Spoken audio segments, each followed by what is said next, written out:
दोस्तों, आज मैं आपकी खिदमत में एक ऐसे बहरी जहाज का जिक्र करने जा रही हूँ जिसको बनाने वाले ने दावा किया था कि ये जहाज कभी नहीं डूबेगा। मगर अफसोस ये जहाज अपने पहले ही सफर में सैकड़ों अफराद समेत बहरे ओकियानूस में डूब गया। एक अंदाजे के मुताबिक इसमें 1500 के करीब मुसाफिर डूब गए। इस जहाज का नाम टाइटैनिक था। एक सदी से भी ज्यादा अरसे तक टाइटैनिक की कहानी ने पूरी दुनिया को अपने सहर में जकड़ रखा है। आसाइश, बुलंद हौसले और आखिरकार एक बड़े सानहे की अलामत। हम सब आइसबर्ग, जहाज के डूबने और उस अलमनाक जानी नुकसान की कहानी जानते हैं। लेकिन अगर मैं आपसे कहूं कि इस कहानी में अभी बहुत कुछ है, ऐसे राज जो दहाइयों तक समंदर की तह में छुपे रहे, शुमाली अटलांटिक के ठंडे तारीख गहरे पानियों में खामोशी से पड़े रहे। आज हम लहरों से 2 मील नीचे जा रहे हैं ताकि दुनिया के सबसे मशहूर जहाज के मलबे से वो छुपे हुए सच सामने लाए जाएं।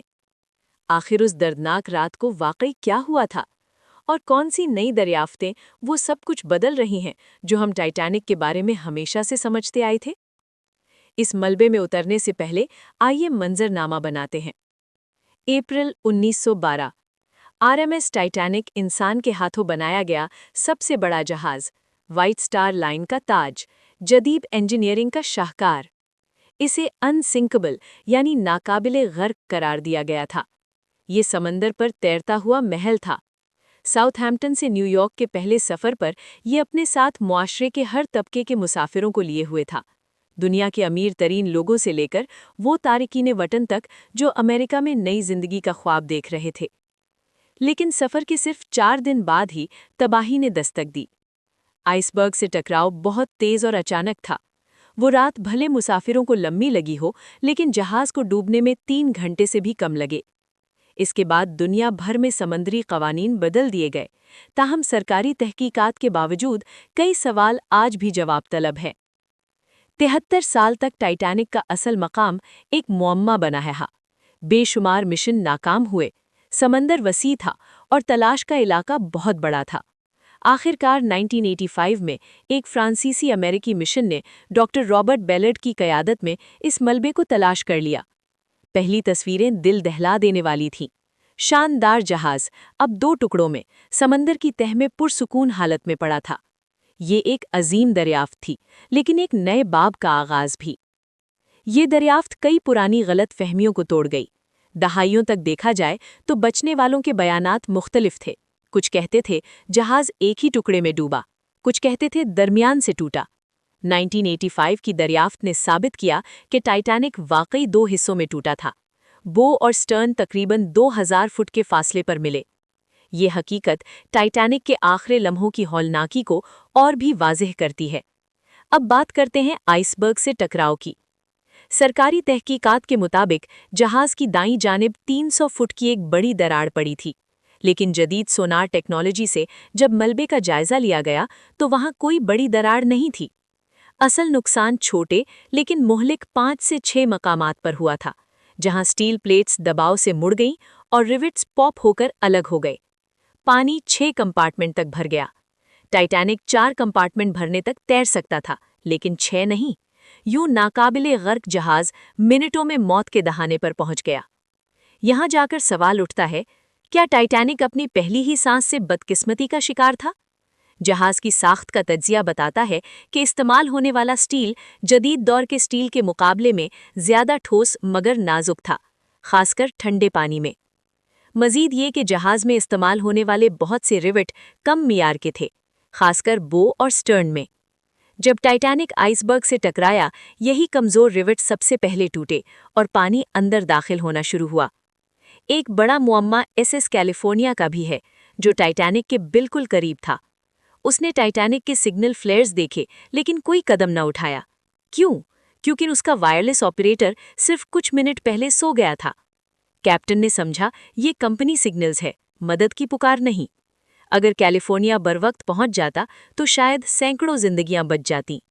एक और मुतनाज़े पहलू जे ब्रूस इसमे का है, जो व्हाइट स्टार लाइन का सरबराह था और सानहे में बच गया।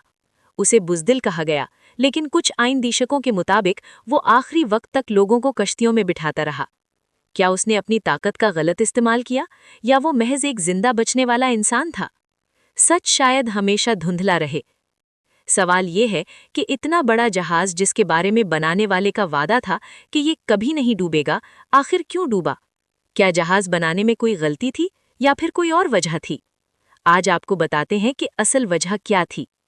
दरअसल जहाज बनाने वाले ने एक ऐसा जुमला कहा था जो इंसान के लिए कहना बिल्कुल दुरुस्त नहीं है। वो जुमला क्या था कि ये जहाज यानी टाइटैनिक कभी नहीं डूबेगा। इसीलिए उसने इसका नाम टाइटैनिक यानी देवताई रखा।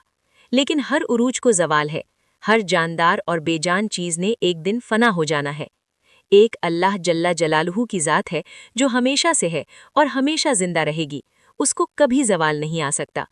जिसने टाइटैनिक बनाया, अगर वो ये कहता कि अपनी तरफ से मैंने इस जहाज़ को बनाने में कोई कमी नहीं छोड़ी, अगर अल्लाह का फज़ल और उसकी रहमत साथ हुई तो ये जहाज़ कभी नहीं डूबेगा, तो ऐसा मुमकिन है कि जहाज़ ना डूबता। मगर चूंकि उसने दावा किया कि जहाज़ कभी नहीं डूबेगा क्योंकि मैंने इसके बनाने में कोई कमी नहीं छोड़ी, तो अपने काम पर उसने भरोसा किया, न कि उस पर जिसने बिना किसी की मदद से खरबों मील से भी बड़ा आसमान पैदा किया, जो कि बिना किसी कॉलम के खड़ा है, और इस तरह के 7 आसमान पैदा किए। अगर उस पे तवक्कुल करता और आजिज़ी करता तो शायद जहाज़ वाकई न डूबता। बहरहाल हम सबको अपनी मेहनत और कारकर्दगी पर भरोसा करने की बजाय रब्बे करीम की रहमत और कर्म नवाजी पर भरोसा करना चाहिए कि जब तक उसकी रहमत है हम सबकी सांसें चल रही हैं, और जब उसकी रहमत हमसे दूर हुई हमें हलाकत और बर्बादी से कोई भी न बचा सकेगा। अल्लाह तबारक व ताला कुरान पाक में सूरह रहमान में इरशाद फरमाता है, कुल्लु मन अलैहा फ़ान व यब्का वजहु रब्बिका ज़ुल जलाली वल इकराम फबी अय्यी आलाइ रब्बिकुमा तुकज़्ज़िबान। ज़मीन पर जितनी मखलूक है सब फना होने वाली है और तुम्हारे रब की अज़मत और बुजुर्गी वाली ज़ात बाकी रहेगी, तो तुम अपने रब की कौन कौन सी नेमतों को झुटलाओगे। इस आयत की तफसीर में तफसीर रूहुल बयान में लिखा है कि जब ये आयत नाजिल हुई तो फरिश्तों ने कहा कि इंसान हलाक हो गए, और जब ये आयत कुल्लू नफ्सिन ज़ाइक़तुल मौत नाजिल हुई तो फरिश्तों को अपनी मौत का भी यकीन हो गया।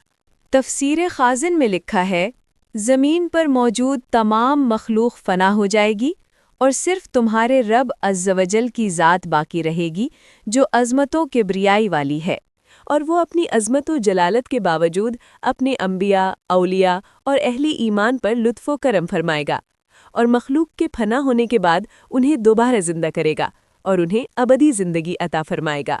तो हम बात कर रहे थे टाइटैनिक के मुताल्लिक। जब ये डूब गया तो इसके मलबे को तलाश किया गया और इस पर बहुत सी टीमों ने रिसर्च शुरू की।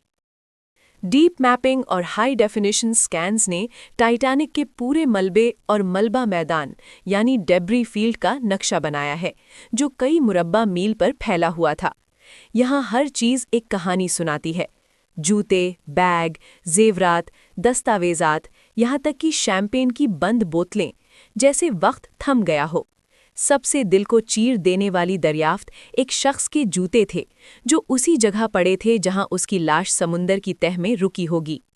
ये याद दिलाता है कि ये जगह सिर्फ एक तारीखी मकाम नहीं, ये हज़ारों लोगों की कब्र है।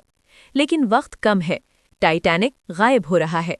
समुद्री बैक्टीरिया हैलोमोनस टाइटैनिके जहाज़ के लोहे को खा रहे हैं और मलबे को तेज़ी से कमज़ोर कर रहे हैं। माहिरीन कहते हैं कि अगले चंद दहाइयों में टाइटैनिक का ढांचा मुकम्मल तौर पर मुनहदिम हो सकता है। यही वजह है कि हर नई तहकीक को वक्त के खिलाफ दौड़ समझा जा रहा है। आखिर में सबसे बड़ा सवाल, क्या इसे महफूज किया जाए या कुदरत पर छोड़ दिया जाए? कुछ कहते हैं ये इंसानियत की मिरास है और इसे बचाना चाहिए। कुछ कहते हैं ये एक कब्र है और इसे छेड़ा नहीं जाना चाहिए। दोनों दलाइल मजबूत हैं। तो हमने इस गहरे समुद्री सफ़र से क्या सीखा? कि टाइटैनिक एक ही गलती से नहीं डूबा, बल्कि नाकाम डिज़ाइन, कमज़ोर मवाद, इंसानी गलती और बदकिस्मती सब मिलकर इस सानहे का बाइस बने। टाइटैनिक आज सिर्फ एक कहानी नहीं, ये एक वार्निंग है, एक सबक है और इंसानी बहादुरी की मिसाल भी। बहादुर मूसीकारों से लेकर आखिरी लम्हे तक सिग्नल भेजने वाले ऑपरेटर्स तक, टाइटैनिक के हर किरदार ने तारीख में अपना नक्श छोड़ा है। मलबा शायद कुछ अकूद में ख़त्म हो जाए, लेकिन टाइटैनिक की कहानी हमेशा जिंदा रहेगी। देखने का शुक्रिया।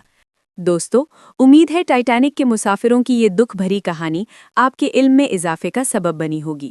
اگر آپ کو یہ ویڈیو پسند آئی ہو تو اس کو لائک اور شیئر کرنا ہرگز مت بھولیں، اور اس طرح کی مزید تاریخی ویڈیوز کے لیے ہمارے چینل کو سبسکرائب کریں اور بیل آئیکن کو بھی پریس کر دیں تاکہ نئی آنے والی ویڈیوز کو آپ دیکھ سکیں اور تاریخ اور جنرل نالج کے متعلق معلومات حاصل کر سکیں۔